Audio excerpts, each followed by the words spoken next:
Sir ಹೇಳಿ sir ಇವತ್ತಿಲ್ಲೇ ಬಂದಿದ್ದು ಏನು ವಿಚಾರ? ನಮಸ್ಕಾರ.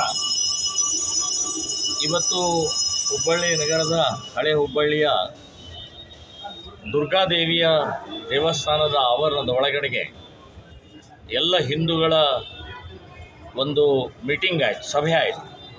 ಅದರ ಜೊತೆಗೆ ವಿಶೇಷವಾಗಿ SSK ಸಮಾಜದ ಪಂಚರು, ಅಧ್ಯಕ್ಷರು ಎಲ್ಲರೂ ಬಂದಿದ್ದರು.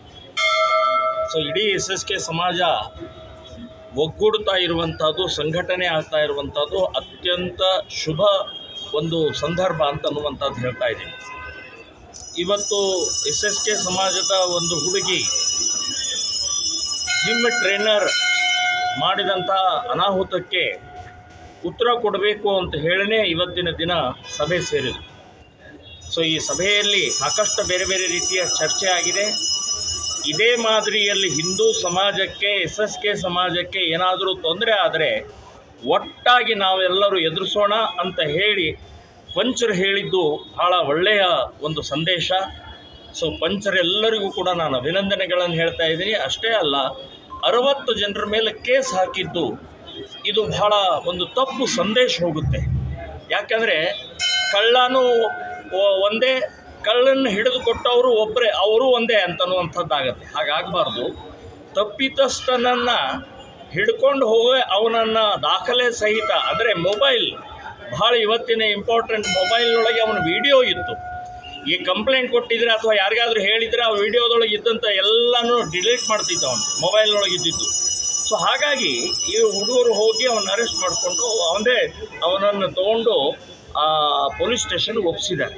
ಇದರಲ್ಲಿ ಏನೂ ತಪ್ಪಿಲ್ಲ. ಅವನು ಹೊಡೆದಿದ್ದಾರೆ, ಹೌದು ಹೊಡಿತಾರೆ, ಹೊಡಿದೆ ಇನ್ನೇನು ಮಾಡಬೇಕಾಗತ್ತೆ. ನಮ್ಮ ಮಗಳನ್ನು ಅವನು ಮಾಡಿದಂಥ ಅಪಮಾನ, ಅವಮಾನ, ಅಪಪ್ರಚಾರ ಏನು ಕಡಿಮೆ ಅಲ್ಲ ರೀ. ಬರೀ ಹೊಡೆಯೋದಲ್ಲ, ಇನ್ನೂ ಏನೇನೋ ಮಾಡಬೇಕಾಗಿತ್ತು. ಆದರೂ ಕೂಡ ಪೊಲೀಸ್ ಸ್ಟೇಷನ್ಗೆ ಒಪ್ಪಿಸಿದ್ದು ಬಹಳ ದೊಡ್ಡ ಒಂದು ಕೆಲಸ ಮಾಡಿದ್ದಾರೆ. ಅವ್ರ ಮೇಲೆ ಕೇಸ್ ಹಾಕುವಂಥದ್ದು ಒಪ್ಪಲ್ಲ, ಸಾಧ್ಯನೇ ಇಲ್ಲ, ಒಪ್ಪಕ್ಕೆ ಸಾಧ್ಯ ಇಲ್ಲ.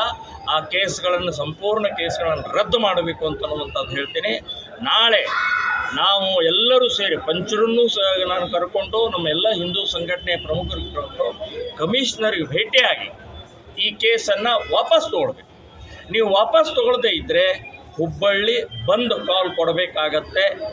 ಆ ಸಮಯದಲ್ಲಿ ಏನಾದರೂ ಗಲಭೆ, ಗಲಾಟೆ, ಗೊಂದಲ ಆದರೆ ಪೊಲೀಸರು, ಸರ್ಕಾರೇ ಜವಾಬ್ದಾರಿ ಅಂತನ್ನುವಂಥದ್ದು ನಾನು ಸ್ಪಷ್ಟವಾಗಿ ಹೇಳ್ತೇನೆ. ಸರ್ ಯುವತಿಗೆ ಏನಾದರೂ ತಾವು ಭೇಟಿಯಾಗಿದ್ದೀರ? ಅವ್ರ ಮನೆಗೆ ನಿನ್ನೆ ಅವ್ರ ಮನೆಗೆ ಹೋಗಿದ್ದೆ. ಅವರ ತಾಯಿ ಭಾಳ ನೊಂದಿದ್ದಾರೆ, ಆಕ್ರೋಶದಲ್ಲಿದ್ದಾರೆ, ಸಿಟ್ಟಿನಲ್ಲಿದ್ದಾರೆ. ಸಹಜ, ತಮ್ಮ ಮಗಳಿಗೆ ಆದಂಥ ಅನ್ಯಾಯ ಅದನ್ನು ಸಹಜವಾಗಿ ಎದುರಿಸ್ತಾರೆ. ಅವ್ರಿಗೆ ಸಮಾಧಾನ ಮಾಡಿದ್ದೀವಿ, ಅವ್ರಿಗೆ ಸಪೋರ್ಟ್ ಕೊಟ್ಟಿದ್ದೀವಿ. ಅವ್ರಿಗೆ ಏನೇ ತೊಂದರೆ ಆದರೆ ನಾವು ನಿಮ್ಮ ಜೊತೆಗೆ ಇದ್ದೀವಿ ಅಂತನ್ನುವಂಥದ್ದು ವಿಷಯವನ್ನು ನಾನು ಹೇಳಿದೆ.